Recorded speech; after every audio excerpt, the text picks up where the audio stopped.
Muy buenos días a todos. En nombre de la Cátedra de Responsabilidad Social Empresarial Alejandro E. Grullón E., nos complace darles la bienvenida a este diálogo sobre responsabilidad social empresarial, los derechos humanos, la responsabilidad social de la empresa. Esta cátedra de responsabilidad social empresarial persigue precisamente tratar temas de interés como el que abordaremos en este webinario. Los diálogos de responsabilidad social empresarial es una de las principales iniciativas que tenemos precisamente en el marco de la cátedra, acompañados de nuestra universidad hermana, la Universidad Politécnica de Valencia, con quienes desde el 2015 impartimos la maestría en responsabilidad social universitaria. En este webinario pretendemos analizar cómo la responsabilidad social de la empresa ha permitido ir incluyendo paulatinamente a las empresas como sujetos destinatarios del mandato. A partir de ahí también se expondrán cuáles son los principales instrumentos que permiten incorporar los derechos humanos a las políticas de responsabilidad social de la empresa. Finalmente, se intentará defender que dentro del carácter voluntario de la responsabilidad social de la empresa, los derechos humanos se están convirtiendo en su núcleo esencial. Saludamos a los directivos del sector público y privado, a los miembros del cuerpo docente, administrativo y estudiantes de esta Pontificia Universidad Católica Madre y Maestra, conectados hoy a través de esta plataforma.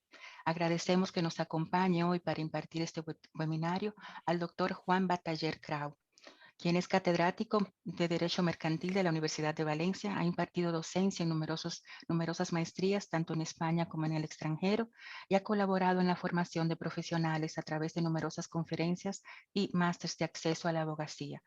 El doctor Bataller se licenció en Derecho en 1992 en la Universidad de Valencia, donde obtuvo el Premio Extraordinario de Licenciatura. Posteriormente se doctoró en 1996 en la misma universidad y su tesis fue reconocida también con el Premio Extraordinario de Doctorado. Cuenta con una dilatada labor de asesoramiento jurídico que ha venido prestando en los últimos 20 años a importantes corporaciones económicas, a destacadas asociaciones empresariales y a diferentes administraciones públicas. Sus trabajos de investigación comprenden diversos ámbitos del derecho mercantil que ha fructificado en diversas publicaciones científicas tanto nacionales como internacionales, siendo sus principales líneas de investigación el derecho del seguro, la responsabilidad social de la empresa y la extinción e insolvencia de sociedades. Juan, en nombre de la Pontificia Universidad Católica Madre y Maestra, de todos nuestros colegas acá también en la universidad y de los egresados y de los estudiantes actuales de la cuarta cohorte de la Maestría en Responsabilidad Social Empresarial, agradecemos que nos acompañes hoy. Es un placer tenerte y te cedo la palabra.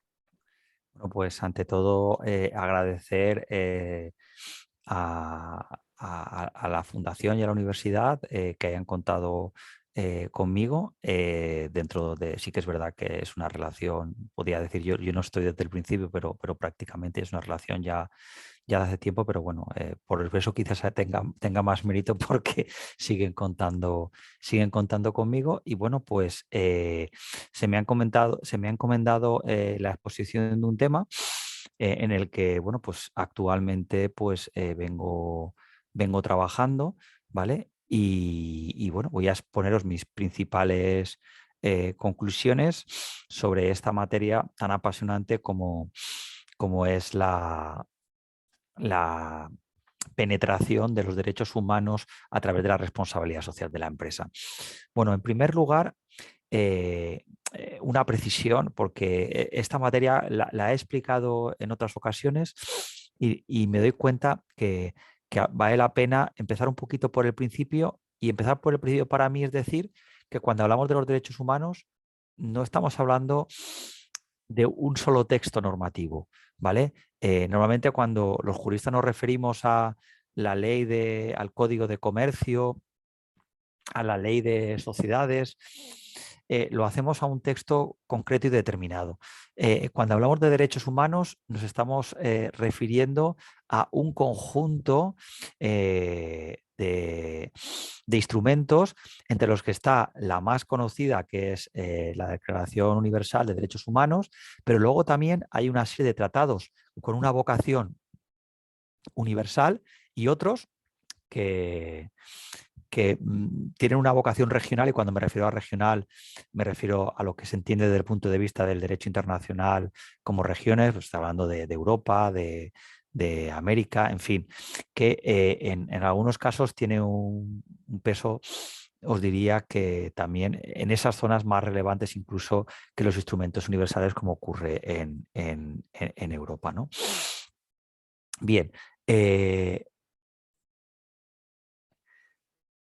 Por lo tanto, ¿qué forma parte de este conjunto? Bueno, pues como ya he dicho, el instrumento más importante sin duda es la Declaración Universal de los Derechos Humanos, que fue aprobada por la Asamblea General de Naciones Unidas en el 48, pero no es el único instrumento. Hay otra serie de instrumentos, como pueden ser, y aquí voy a destacar simplemente a los más importantes: la Convención Internacional sobre la Eliminación de todas las formas de discriminación racial, el Pacto Internacional de Derechos Civiles y Políticos, el Pacto Internacional de Derechos Económicos, Sociales y Culturales, la Convención sobre la Eliminación de todas las formas de discriminación contra la mujer, la Convención contra la Tortura y otros tratados o penas crueles, inhumanas o degradantes, la Convención sobre los Derechos del Niño, la Convención Internacional sobre la Protección de los Derechos de todos los trabajadores migratorios y sus familiares, y por último, la Convención Internacional para la Protección de todas las personas contra las desapariciones forzadas. Bien, por lo tanto, y con esta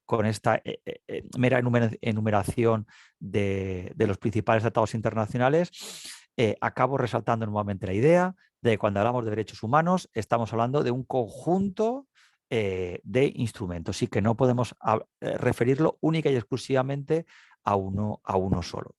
Bien, y la segunda cosa que quería destacar como pequeñísima introducción para dar significación a lo que proviene, a lo que explicaré seguidamente, es que cuando hablamos de derechos humanos estamos hablando de unos instrumentos que desde el punto de vista normativo, porque yo centraré mi exposición, como es lógico, en los aspectos normativos y especialmente también por mi especialización en la parte de derecho privado, deciros que desde el punto de vista jurídico, las características fundamentales de los derechos humanos es que, en primer lugar, se trata de un sistema que surge para preservar al individuo frente al Estado.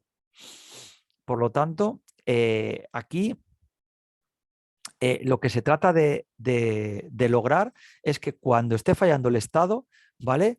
Pueda haber una intervención, vamos a decirlo así, superior, que permita proteger unos derechos mínimos de cualquier persona.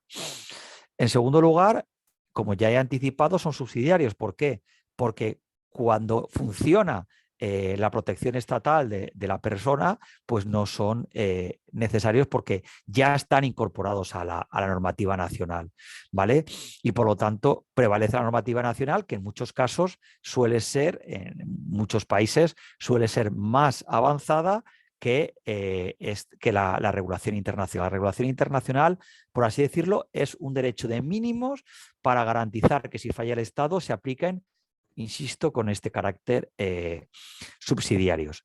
En tercer lugar, como he anticipado, derechos humanos depende también de la organización internacional que la ha promovido. Evidentemente, y he citado lo más importante, la organización internacional más importante es Naciones Unidas, la Organización de Naciones Unidas, pero no es la única. Ya digo, en Europa, por ejemplo, el Tribunal de Derechos Humanos, que está en Estrasburgo, juega un papel también muy decisivo en la preservación de la Carta Europea de Derechos Humanos, que en algunos aspectos supone unos estándares de protección superiores a los que se encuentran en la normativa con naturaleza o con pretensión de universalidad. ¿Y por qué? Porque también es más fácil que en un contexto cultural, social, histórico, e incluso me atrevería a decir esto, en fin, en Europa a veces no gusta, pero yo también añadiría religioso, hace que sea más fácil alcanzar acuerdos sobre la concepción de determinados derechos de la persona. Por lo tanto, estos derechos humanos, ¿vale? Dependerá del instrumento concreto, porque detrás habrá una organización que es la que le va a proporcionar sustento material, pero sobre todo también institucional. Y el esquema que sigue normalmente siempre suele ser el mismo. Suele haber dos partes. Una primera donde está la declaración de los derechos y una segunda donde se controla el comportamiento estatal. Y por finalizar, deciros que cada sistema de control estatal es diferente. Dependerá de la institución que haya promovido este instrumento jurídico. Bien. Bueno, los derechos humanos, los rasgos fundamentales son que son universales, porque son la expresión de la dignidad de todo individuo, son imperativos porque no cabe su suspensión y son indivisibles e interdependientes porque forman cada instrumento sí que forma un conjunto.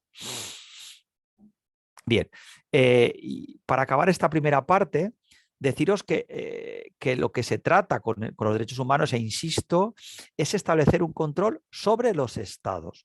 Y esta idea es clave para entender las dificultades, y aquí empiezo ya en lo que es más propio de mi especialización, la parte de cómo estos derechos humanos se incorporan a la responsabilidad social de la empresa. Deciros que lo que singulariza esta implementación de los derechos humanos a través de la responsabilidad social de la empresa es que se quiere que estos instrumentos internacionales no solamente sean vinculantes para los estados, sino que lo sean también para las empresas. Bien, por lo tanto, aparece aquí un sujeto completamente diferente al sujeto al que van destinados estos instrumentos, que es la empresa. Por eso nos encontramos aquí con un problema jurídico de primer orden, y es el cambio del sujeto obligado. Es decir, que lo que se pretende hacer ahora, y eso es en lo que nos estamos dedicando ahora los juristas del ámbito del derecho privado, los mercantilistas, me atrevería también a añadir aquí a los civilistas, es a ver cómo algo que ha sido creado para preservar los derechos de los ciudadanos frente al Estado, va a tener ahora un nuevo sujeto que es la empresa. Cuando originariamente, y ya no me remito a la Declaración Universal del 48, sino me refiero a instrumentos muchísimo más cercanos, han sido redactados pensando en un sujeto distinto, un sujeto que es el Estado, mientras que la empresa es un sujeto que, como todos sabemos, es un empresario mercantil que tiene generalmente, en la mayoría de los estados, formas jurídico-privadas, aunque hay algunas ocasiones que puedan tener tintes de derecho público. Pero en principio estamos hablando de empresarios mercantiles que ejercitan una actividad en el mercado, ¿vale?, a través de su organización. Por lo tanto, tenemos aquí una primera gran dificultad, y es cambiar el sujeto para el que están destinados estos instrumentos. La segunda gran dificultad a la que nos enfrentamos desde el punto de vista jurídico son las limitaciones que provienen de la extraterritorialidad de la norma. Bien, esto cuando lo explicamos en la universidad, por lo menos cuando yo lo explico, siempre menciono que la norma tiene como rasgo diferenciador frente a otras normas de comportamiento, otras reglas de comportamiento, otras reglas rectoras del comportamiento humano, su carácter coercible. Y para que una norma sea coercible, debe de tener algún sistema que garantice esta coercibilidad, y universalmente este es, cuanto menos, los jueces y magistrados, es decir, los tribunales, aunque también la administración. Bien, pero dicho eso, claro, como la norma es coercible porque existe un sistema judicial que la aplica, el sistema judicial viene referenciado a un país. Sí que es verdad que la norma en determinadas ocasiones decimos que tiene una aplicación extraterritorial, y esto es posible. Aquí no hay ninguna singularidad en materia de la responsabilidad social de la empresa. Hay normas que evalúan comportamientos que suceden fuera del el ámbito de las jurisdicciones del Estado, vamos a decirlo así, de las fronteras del Estado. Bien, ahora bien, aunque esto sea posible, eso no quiere decir que sea fácil, porque vamos a tener dificultades tales como la prueba de lo acontecido fuera del país y sobre todo en la ejecución de lo acontecido fuera del país. Tampoco quiero entrar mucho aquí, si queréis luego hablamos de esto. Y en tercer lugar, no hemos de olvidar que la responsabilidad social de la empresa empieza donde acaba la normativa estatal. No hay responsabilidad social de la empresa si lo que estamos haciendo es meramente cumplir la normativa. Por lo tanto, y este tema yo sé que es un poco probablemente difícil de entender conceptualmente, la responsabilidad social de la empresa implica, aunque estemos en sede de derechos humanos, asumir compromisos más allá de lo que nos impone la normativa. Lo cual no quiere decir dos cosas. Una, que esto a largo plazo se convierta en normativa y deje de ser responsabilidad social de la empresa, primera posibilidad, y sobre todo la segunda, que es la que más me interesa destacar, que en el momento en que la empresa se compromete, se convierte en obligatorio. Esto tampoco es ninguna novedad porque es igual que ocurre con el contrato. Un contrato es un acuerdo de voluntades en el cual se llega entre dos partes a alcanzar una regulación de su relación jurídica, pero nadie les obliga a contratar. Ahora bien, en el momento que se ha producido la perfección del contrato, por el cruce de oferta y aceptación, sí que se convierte en obligatorio para las partes. Bien, dicho esto, hay tres grandes hitos, o tres grandes, más que hitos, elementos que conforman la penetración de los derechos humanos en la responsabilidad social de la empresa. Y la primera es el cómo se definen las políticas de derechos humanos. Ya al respecto, si observamos aquí, me voy a permitir el hacer una tipificación sin ofrecer datos concretos de empresas concretas, pero la experiencia, la cantidad de memorias que llevo vista, tanto a nivel, evidentemente en España y en Europa, pero a nivel mundial, os puedo decir que esta definición de políticas se puede hacer de diferentes maneras en sede de derechos humanos. El primero es, por así decirlo, la más blanda, la menos exigente, en la cual la única política existente se concreta en una manifestación genérica de que la empresa va a respetar los derechos humanos. Dentro de la escala de políticas es la más pobre, pero hay algunas que no dan un paso más allá. Es decir, la empresa se compromete a respetar los derechos humanos. ¿Cuáles? No se sabe. Dentro de este conjunto del que hemos hablado, no se define en definitiva nada más. Primera posibilidad. La segunda es el respeto a la legislación, a una legislación nacional más allá de su ámbito de aplicación territorial. Es decir, hay leyes como por ejemplo esta que os cito, la Modern Slavery Act de Reino Unido, que imponen obligaciones a sus empresas incluso fuera de su territorio. Pero nada impide que una empresa, por ejemplo, española, y que no está vinculada por esta normativa en ningún aspecto, porque no es británica ni trabaja con nadie, acepta esa regulación establecida en una ley extranjera. Segunda posibilidad. Esta no es muy habitual, pero es posible. El tercero, que también es, esta sí que es más frecuente, consiste en el decir que se va a respetar algún instrumento concreto dentro de los que hemos hablado, que conforman este conjunto de los derechos humanos. El más habitual es la manifestación el respeto a la Declaración Universal de Derechos Humanos. Por tanto, la política también estamos todavía en niveles muy primarios de definición. Simplemente es, bueno, pues respetaré este texto concreto, no esta primera que hemos dicho que respetar los derechos humanos de una manera muy vaga, sino que me comprometo a respetar un texto, un instrumento concreto, pero sin que aporte mucho más. El siguiente estado, vamos a decirlo ya, la evolución, es cuando sí que existe una adhesión expresa a estándares internacionales que sí que definen de una manera más concreta cuáles son estas políticas. Los más conocidos son los que provienen de Naciones Unidas, y aquí tenemos el Pacto Global, que es probablemente el instrumento más extendido, el estándar más extendido dentro de las políticas de derechos humanos, sin duda. En Europa está cogiendo mucha fuerza porque es mucho más exigente que el Pacto Global, los principios rectores sobre empresas y derechos humanos de Naciones Unidas, también conocidas por su relator, que es los principios Ruggie, donde sí que se contienen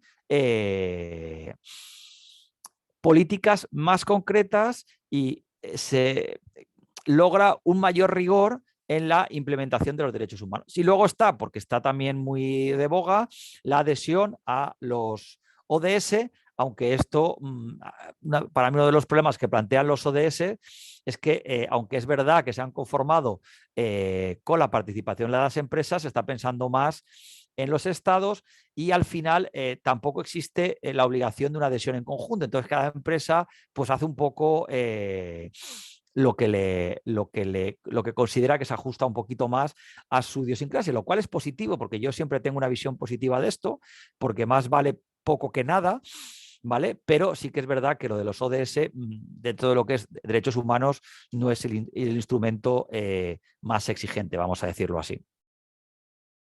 Pero luego hay otros estándares internacionales que también incorporan políticas de derechos humanos y que hay que tener en cuenta, como pueda ser los GRI. El GRI también tiene un apartado relativo a derechos humanos.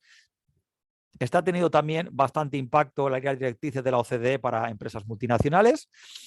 Y el que por lo menos en Europa no termina de arrancar es el ISO 26000, aunque sí que es verdad que todos ellos tienen partes específicas donde se establecen políticas relativas a derechos humanos. Por lo tanto, también hay que tener en consideración estos estándares.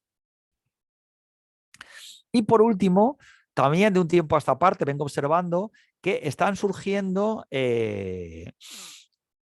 métodos de autorregulación. ¿Esto qué quiere decir? Que para algún sector de actividad, las propias empresas participantes, uniéndose a organizaciones no gubernamentales, a expertos, establecen códigos, ¿vale? A los que se adhieren voluntariamente. Esto, la ventaja que tiene es que establece un régimen muy ajustado a la parte, al ámbito de protección que se pretende alcanzar. Uno de los ejemplos es el GNI, los principios de libertad de expresión y privacidad, que se aplica a las empresas que se dedican, por ejemplo, a la comunicación. Yo creo que es un ejemplo bastante paradigmático de a lo que me estoy refiriendo en cuanto a autorregulación. Los GNI, ¿quién están detrás? Pues empresas, ONGs, expertos, académicos.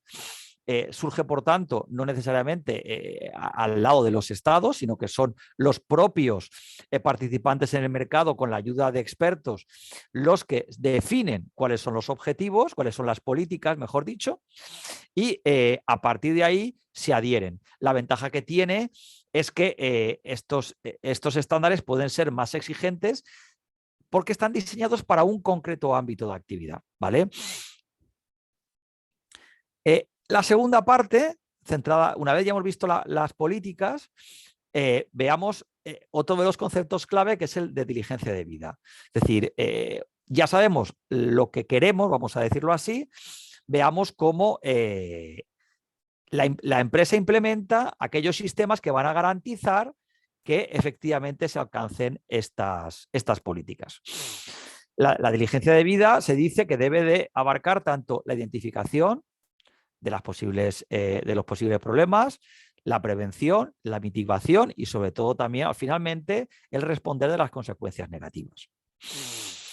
Este proceso de diligencia debida debe de incluir la evaluación del impacto real y potencial de las actividades sobre los derechos humanos, la integración de las conclusiones y la actuación al respecto, el seguimiento de las respuestas y finalmente la comunicación de la forma en que se hace frente a las consecuencias negativas. Por lo tanto, tenemos que hay que definir las políticas, pero también es esencial establecer un procedimiento de diligencia debida. Porque si tenemos las políticas, pero no somos capaces de implementarlas, pues efectivamente ahí habrá una, una, una, un gap, vamos a decirlo así, un salto entre lo que se pretende y lo que finalmente se va a alcanzar, porque si simplemente estamos en el nivel 1 del que decía, que mi único compromiso es respetar los derechos humanos como declaración genérica, sin que implique absolutamente nada más en ningún procedimiento, ni haya ningún seguimiento, ni haya ninguna mitigación, ni haya absolutamente nada más, pues realmente llegaremos a la conclusión, yo creo que bastante unánime en esta sede, de que ese compromiso es realmente más nominal que real en la implementación de derechos humanos en el seno de la empresa. Y dentro de esta diligencia debida, también quería hacer mención a que es muy importante quién se va a encargar de la implementación. Al respecto puede haber una mera competencia general por parte de los administradores. Evidentemente los administradores, si no apoyan el procedimiento, sabemos que va a fracasar, pero la cuestión no es tanto que los administradores tengan la voluntad, sino que quién se va a encargar del seguimiento. Y sabemos que los administradores de la sociedad, o si queréis con carácter más general, la alta dirección, el CEO, el director general, no son las personas que van a encargarse diariamente de esto porque tiene otras responsabilidades. Una cosa es que evidentemente son quienes tienen que impulsar el proceso, pero no podemos dejar que recaiga sobre ellos la última responsabilidad. Por eso, el siguiente paso en conseguir una mayor eficiencia en esta sede está el encomendarlo a un departamento interno dentro de la propia empresa. Aquí lo más habitual es encomendarlo al departamento de cumplimiento normativo, porque en el fondo estamos hablando de cumplimiento de normas, o asignarlo al comité de auditoría. ¿Por qué? Porque sí que es verdad que, como luego veremos, por cumplimiento del derecho, del deber de transparencia, al final, aunque de mi opinión no es la solución más óptima, son los auditores los que se están encargando de la redacción del estado de información no financiera o memoria de sostenibilidad, tal y como la llamáis vosotros, la memoria de sostenibilidad, y por lo tanto se integra en este departamento. A mí, de las dos opciones, me parece, me inclino más por la del departamento de cumplimiento normativo, ¿vale? Pero bueno, mejor que haya un departamento interno especializado en esta materia, con las responsabilidades en esta materia, que no que sea simplemente una asignación genérica a los administradores. Luego, evidentemente, también puede ser un paso más en este mayor rigor el tema de asesores externos, de expertos contratadas para la implementación. Incluso tampoco, o sea, una de las opciones también a valorar es el tema de que sea una organización independiente. ¿Qué diferencia hay entre asesor externo y organización independiente? El asesor externo es contratado ad hoc y por lo tanto, tanto en cuanto está percibiendo una retribución de la empresa, tiene menor independencia, y una organización independiente quiere decir que, por ejemplo, en el tema de la autorregulación, que por la mera adhesión ya se va a ejercer unas labores de supervisión y que por lo tanto, como no tiene una dependencia económica con respecto a esa empresa, la autonomía a la hora de decidir es muy, muy superior. Bien, y queda la tercera pata, hemos visto la definición de la política, el deber de diligencia y la reparación. ¿Vale? Y es que también es importante que no solamente se diga que se va a respetar los derechos humanos, que se establezcan procedimientos internos, sino que si se comete, ¿vale?, alguna consecuencia negativa, se deba repararlas o por lo menos contribuir a su reparación por medios legítimos. Bien, aquí, y tampoco me detendré demasiado porque también veo que se me está tirando ya el tiempo encima, hay tres posibilidades. Hay algunas empresas que viven en la absoluta imprevisión, manifiestan que sí, que van a preverlo, pero que poco más. Y luego, evidentemente, la parte de reparación, hay una parte que se puede hacer a través de mecanismos estatales, acudir a un órgano jurisdiccional o a una administración, pero también se trata de estimular el que existan mecanismos no estatales, como pueda ser pues, el acudir a sistemas, por ejemplo, de autorregulación o procedimientos, en definitiva, extrajudiciales, incluso organizaciones no gubernamentales, etcétera, que puedan coadyuvar a esta implementación real de los derechos humanos, sobre todo en sede de reparación. Bien, y para acabando ya la charla, en lo que me queda, deciros que también uno de los elementos clave dentro de la responsabilidad social de la empresa es el tema del deber de transparencia. Es decir, uno de los elementos vertebradores de la responsabilidad social de la empresa es precisamente la obligación que se está imponiendo a todas las empresas de publicar sus memorias de sostenibilidad. Solo así podremos controlar si efectivamente hay un compromiso serio en la responsabilidad social de la empresa o si esto queda diluido como algo como una especie de movimiento de marketing o de publicitario, de mejorar la imagen corporativa, pero sin que realmente haya un trasfondo detrás de estas manifestaciones. Bueno, pues dentro de la memoria de sostenibilidad en la Unión Europea, que lo sepáis, los derechos, las políticas de derechos humanos y todo lo que es el procedimiento de implementación está preceptivamente por la norma, tiene que incluirse en estas memorias de sostenibilidad. Por lo tanto, la primera cuestión a destacar es que los derechos humanos tienen tal importancia que se considera inexorable e indispensable que toda memoria de sostenibilidad aluda a lo que la empresa está haciendo en materia de derechos humanos. Esta es la primera gran cuestión a destacar. En segundo lugar, y esto es una de las cosas que a mí me vienen preocupando últimamente más, es que en el proceso de redacción de la memoria de sostenibilidad es muy importante la definición de riesgos y políticas, pero sobre todo de indicadores clave, es decir, los que nos van a permitir medir si esas políticas realmente se están implementando. Bueno, pues aquí se está tendiendo en la práctica bastante hacia ir a indicadores cuantitativos. Es decir, bueno, pues en este aspecto tengo una política y mi resultado es un 70%, un 30%, 10 millones, un número, en definitiva. Bien, el problema que tenemos es que esto puede ser muy eficiente, por ejemplo, en materia de medio ambiente. Oiga, yo depuro al año 10.000 litros de agua, 1 billón de litros de agua. O mi impacto en la huella de carbono implica que yo hago emisiones de tanto. Ahí sí que es muy fácil cuantificar. Pero cuando estamos hablando de derechos humanos, yo creo que los indicadores o parte de los indicadores deberían de ser cualitativos, porque en el fondo estamos hablando de cumplimiento de normas, no de cumplimientos de volúmenes, ¿vale?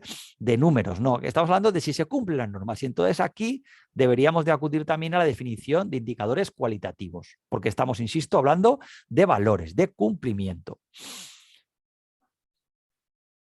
Y también muy importante, estamos dentro de la información no financiera.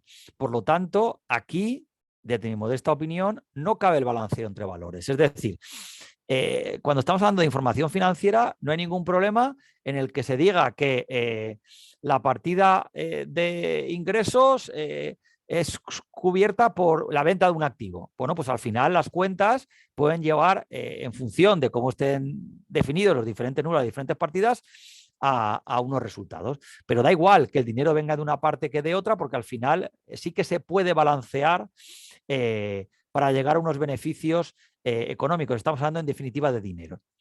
Pero aquí no. En derechos humanos especialmente. Lo que no podemos decir es que somos una empresa socialmente responsable porque estamos atendiendo a los derechos del niño, pero no a los derechos de la mujer, por ejemplo. No cabe el balance. No podemos decir, no, es que cumplimos estos cuatro puntos, pero es que este quinto y este sexto no. Aquí no cabe. Aquí el compromiso en el cumplimiento de los derechos humanos tiene que ser un compromiso global. Yo creo que aquí sí que es un área en la que no es posible el decir que se está cumpliendo cuando hay algún área donde no se está cumpliendo. Hay que ir a un cumplimiento global. Y en cuanto también al deber de transparencia, deciros que pues bueno, aquí es especialmente significativa la necesidad de verificación.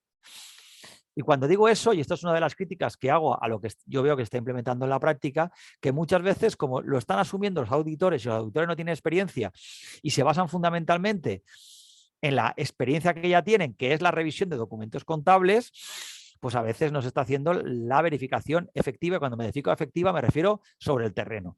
Porque pasar un papel es muy fácil, pero realmente se están cumpliendo los derechos humanos. ¿Qué está ocurriendo sobre el terreno? ¿Qué está ocurriendo en la realidad? No en la documentación, sino en la realidad.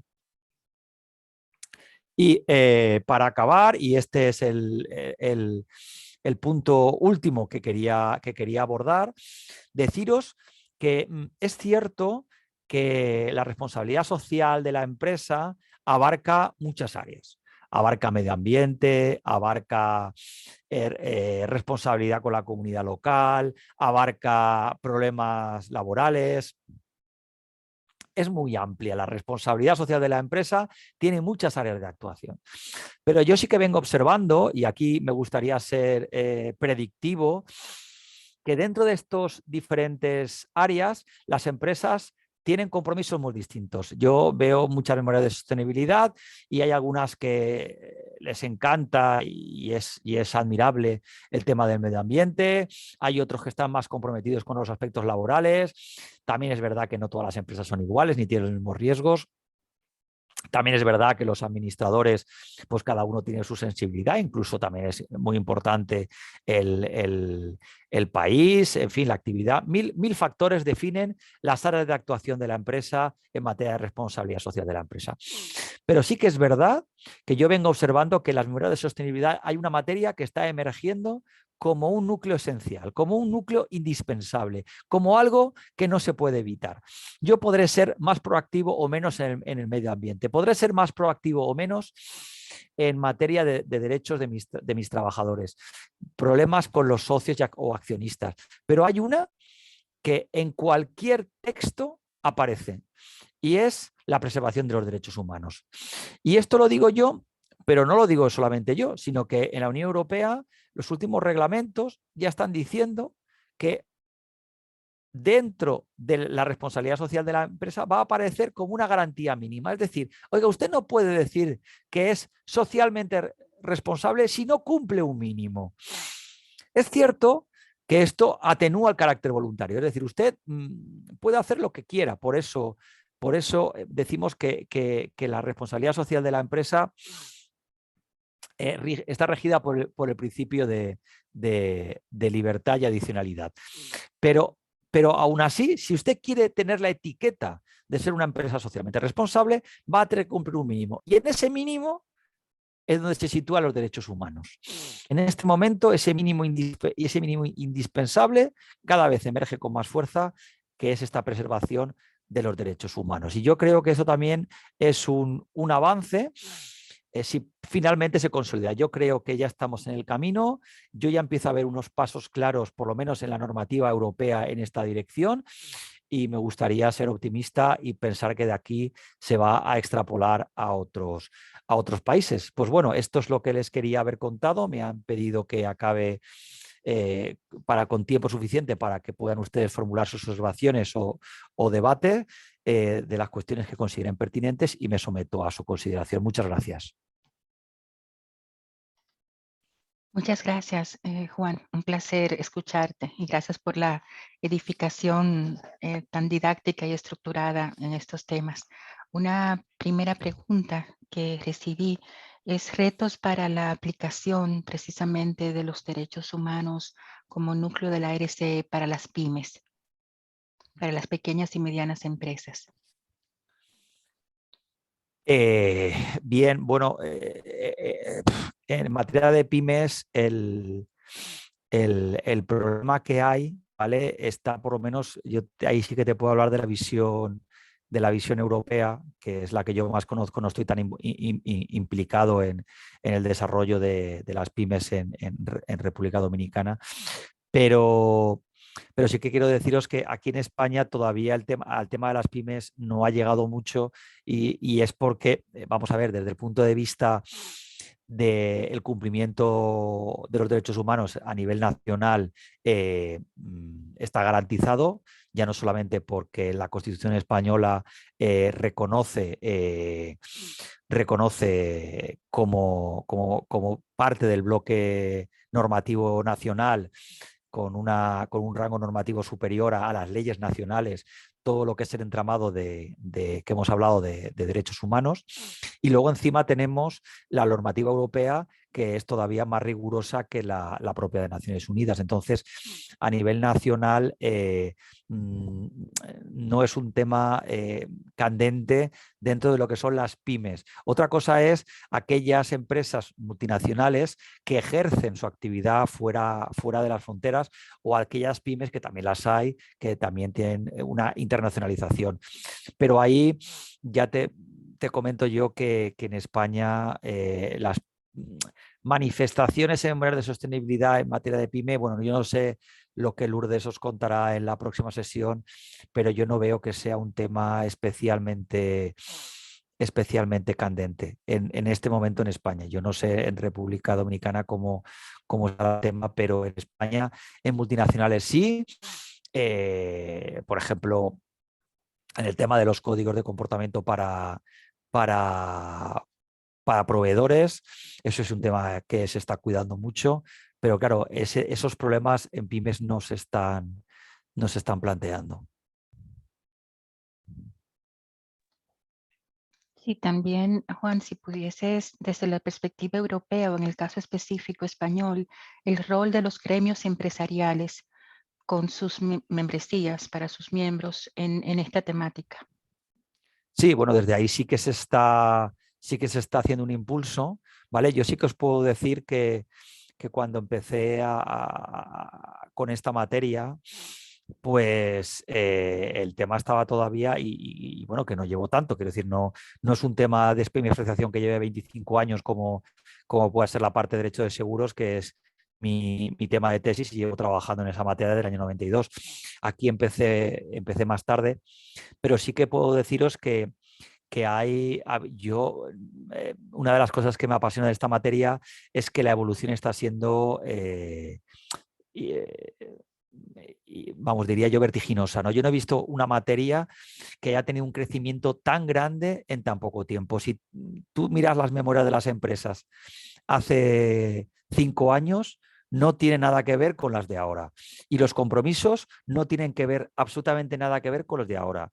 Y el fenómeno está siendo impresionante porque yo, por ejemplo, hace 3 años hice un estudio concretamente de las entidades aseguradoras, y una de las cosas que vi es que había gran diferencia entre diferentes entidades, ¿no? Sobre todo las que tenían un sesgo más internacional, tenían el tema bastante mejor trabajado. Pero es que ahora las otras también se han puesto las pilas, y desde luego desde las asociaciones empresariales se está impulsando mucho el tema, porque, por ejemplo, en materia de seguros, cuando hice aquel trabajo del que os estoy comentando, pude apreciar que una de las cosas uno de los instrumentos a los que las empresas más estaban adhiriendo eran las propias guías que había hecho su patronal, y realmente estaban teniendo un gran impacto en cuestiones, si quieres, más pegadas a la realidad nacional, pero que con una incidencia, yo creo que bastante significativa en su operativa, porque precisamente estamos dentro de lo que hablábamos del fenómeno autorregulatorio, ¿no? Y desde ese punto de vista, hasta donde yo he podido comprobar, sí que es verdad que por parte evidentemente del Estado, porque por parte del Estado también se está impulsando mucho, pero por parte de las asociaciones empresariales se está haciendo un esfuerzo importante, ya no solamente en su impulso, sino incluso en las definiciones de estándares, ¿eh? Así es. Gracias, Juan. Otra pregunta que hemos recibido es, ¿alguna sugerencia adicional para definir indicadores cualitativos sobre el tema, más allá del cumplimiento per se de las normas? Aquí el tema está vamos a decirlo así, en que caben dos posibilidades. Una es ir a indicadores propios, pero yo eso lo veo muy complejo. Entonces yo creo que aquí lo más fácil es adherirse a los que ya están definidos y desde luego ya os digo que en Europa lo que está ahora, o sea, cuando yo empecé era un frenesí lo del pacto global, ¿vale? Era una locura y ahora yo creo que ya como eso se ha sentado, yo creo que el pacto global ya está siendo, vamos a decirlo así, un sustrato mínimo, que por nosotros en Valencia tuvimos un debate, ¿no?, en esta cuestión y había un compañero que decía que esto le parecía insuficiente. Y digo, bueno, pero sí, pues será todo lo que tú quieras, pero esto es mejor que lo que había antes. Yo no tengo ninguna duda que la adhesión al Pacto Global es una cuestión, desde mi modesta opinión, muy positiva, ¿no? Porque sitúa el tema de los derechos humanos en el foco de atención de la empresa. Pero aquí en Europa ahora lo que está en boga es el dar el paso a los principios rectores. Es donde estamos ahí, donde estamos ahora.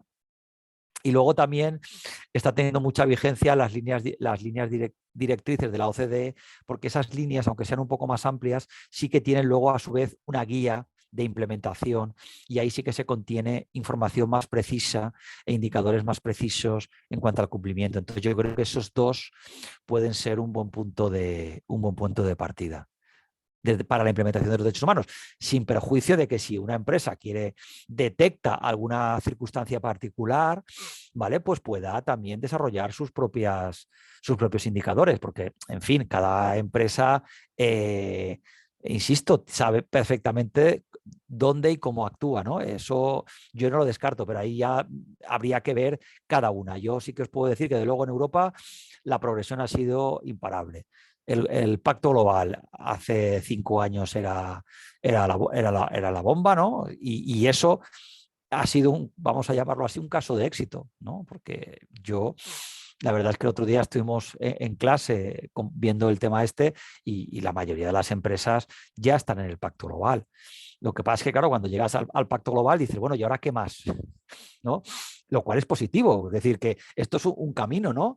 Y entonces, ¿qué más? Pues el qué más, por lo menos en Europa, está siendo eso, las líneas, los principios rectores y las líneas directrices de la OCDE. Gracias, Juan.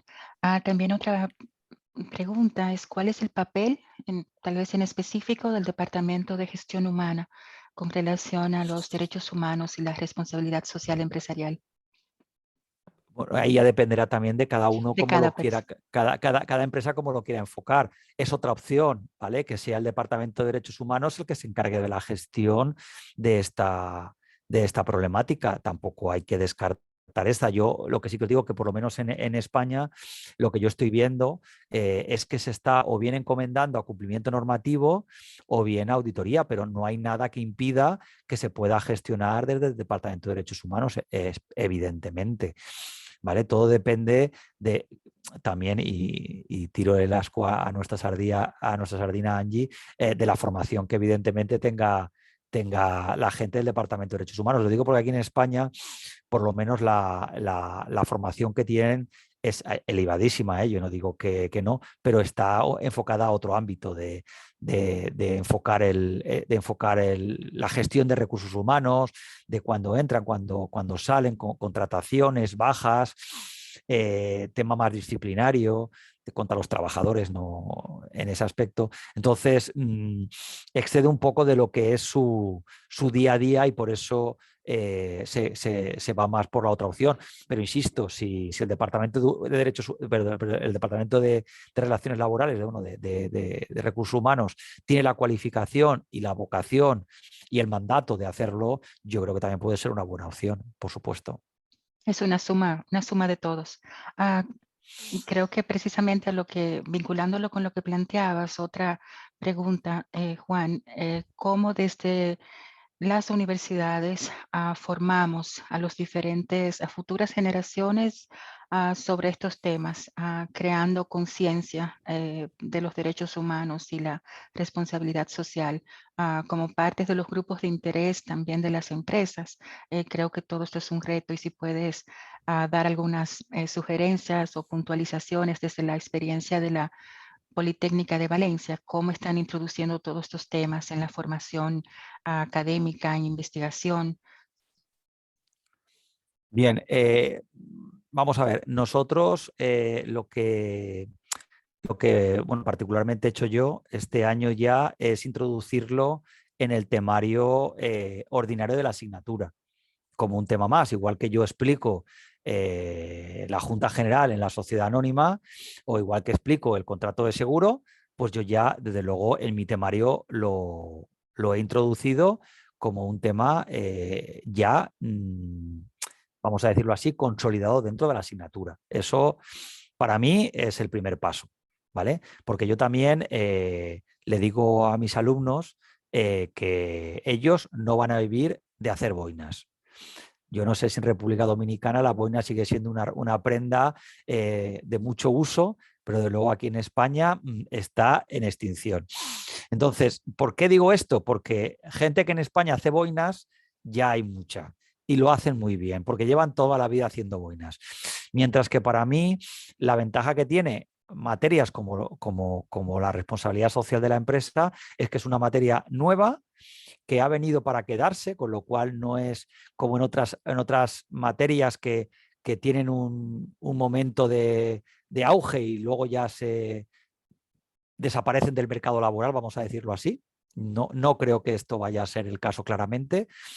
Va a ser además un interés creciente, porque esto ha empezado por las grandes multinacionales, pero va a extenderse claramente hacia las pymes, porque es un fenómeno como en otras ocasiones, como ha ocurrido en otros ámbitos, que va a ir de arriba hacia abajo. No tengo tampoco en ese aspecto ninguna duda. Y a partir de ahí es necesario que nosotros formemos a nuestros alumnos, ya digo, de grado, la formación básica, hay que introducirlo como un tema normal, porque me refiero a normal, no me gusta la palabra, como un tema consolidado. ¿Vale? En ese aspecto no tengo ninguna duda. Y luego queda la segunda parte, y es que, pues bueno, en la Universidad Politécnica, y yo que también estoy en la Universidad de Valencia, hay gente trabajando en esta materia, y entonces pues tenemos que evidentemente hacer posgrados que entrañe una especialización, porque claro, yo el tiempo que le puedo dedicar en el grado es muy resumido. Yo a la responsabilidad social le he dedicado 2 clases. Claro, con 2 clases, hombre, el alumno tiene una noción, pero no pretende hacer una buena sostenibilidad. No da para eso. Entonces, tenemos que potenciar el tema de los posgrados y luego nosotros, que también, como comentaba antes, tenemos este proyecto de investigación, por lo que también estimulamos pues es la celebración de seminarios, de charlas, de conferencias y luego pues también interactuamos con la administración porque nosotros aquí en Valencia pues ya nos ha llamado el gobierno autonómico para un poquito orientarlos, porque una de las cosas que aquí en España se está cada vez implementando más es que a la hora de contratar con empresas pues haya también una cláusula de sostenibilidad, ¿no? De que se tenga en cuenta también cuál es la política de responsabilidad social de la empresa. Y ahí sí que nosotros tenemos bastante que decir a la hora de determinar cuándo una empresa lo está haciendo con rigor. Y yo creo que ahí, desde el punto de vista académico, tenemos que establecer metodologías que sean fiables para la administración y que se pueda decir que si se está dando una subvención o que se está contratando a una empresa, que efectivamente las políticas de responsabilidad social de la empresa son rigurosas, son serias y que lo que dicen efectivamente se hacen. Y por lo tanto yo creo que en ese aspecto también tenemos mucho que decir desde la universidad. Gracias, Juan. Otra pregunta ya para concluir. ¿Cuáles serían algunos indicadores cualitativos que puedan servir de guía? ¿Alguno concreto te refieres? Sí, entiendo que es la pregunta. Bueno, pues aquí sería simplemente pues buscar dentro de cualquiera bueno, no sé, en materia, por ejemplo, de los principios Ruggie, que ahora mismo no recuerdo exactamente, me refiero a ningún principio, pero bueno, voy a formularlos así, no literalmente, sino sobre la visión aproximada. Si, por ejemplo, en los principios Ruggie se está hablando, por ejemplo, de preservar los derechos el tema de en fin, el tema de trabajo infantil, por ejemplo, ¿vale? El cumplimiento normativo es garantizar que dentro de la empresa no haya ningún niño que cumpla las características, ¿vale? Desde ese punto de vista, la máxima es el niño, la empresa no podrá tener trabajo infantil. ¿Vale? Entonces, el cumplimiento, el cualitativo es decir que se está cumpliendo la norma, no decir, no, el 90% de las personas cumplen el criterio. Es que hay un 10% que sí que son niños dentro de la empresa que es que ese 10% no hemos llegado todavía, ¿no? El tema es si estoy cumpliendo la norma estrictamente o si hay incumplimiento. No valorar el 90% o el 80% o lo que también se hace a veces, que es la exclusión, lo que llaman los auditores los... bueno, las exclusiones territoriales o de ámbito de actividad, que eso también lo están haciendo muchas empresas. Nosotros estamos cumpliendo en Europa. No, claro, en fin, que me digas que estás cumpliendo en Europa, lo difícil sería que en Europa estuvieras incumpliendo, pero ¿y en el resto del territorio qué estás haciendo? Porque tu actividad no solamente se reduce a España, estás trabajando en otros países, ¿ahí qué estás haciendo? Cuando hablo de cualitativo estoy hablando, si está cumpliendo esa concreta obligación establecida bien para el Estado, pero ahora asumida por la empresa, me refería a eso. Tema de trabajo infantil. ¿Vale? Los niños sabéis que hasta los 16, aunque con excepciones de los 14, incluso llegamos a veces a los 12. ¿Se está cumpliendo ese mandato? Eso es un poquito el ejemplo que se me ocurre así a vuela a pie. Muchas gracias, Juan. Siempre un placer disfrutar contigo de todos estos temas que sé que te apasionan, de la mano de todos nuestros colegas y colaboradores de la universidad y también los estudiantes y miembros del sector privado que nos han acompañado. Agradezco, bueno, te agradezco, te reitero las gracias por tu participación hoy y aprovecho para invitar al próximo diálogo que tendremos con la profesora Guadalupe Oria el 3 de diciembre también en modalidad virtual sobre las prácticas de responsabilidad social corporativa, el reto de elaborar memorias de sostenibilidad en las pymes, que vamos a tener el placer de presentar 2 casos de pymes valencianas. Estaremos compartiendo la presentación en PowerPoint y también la grabación en la página de la cátedra, y a todos les reiteramos las gracias y les deseamos un feliz resto de la tarde. Juan, el mejor de los abrazos desde República Dominicana y deseamos que próximamente puedas también visitarnos. Así lo deseo. Muchas gracias a vosotros. Hasta ahora.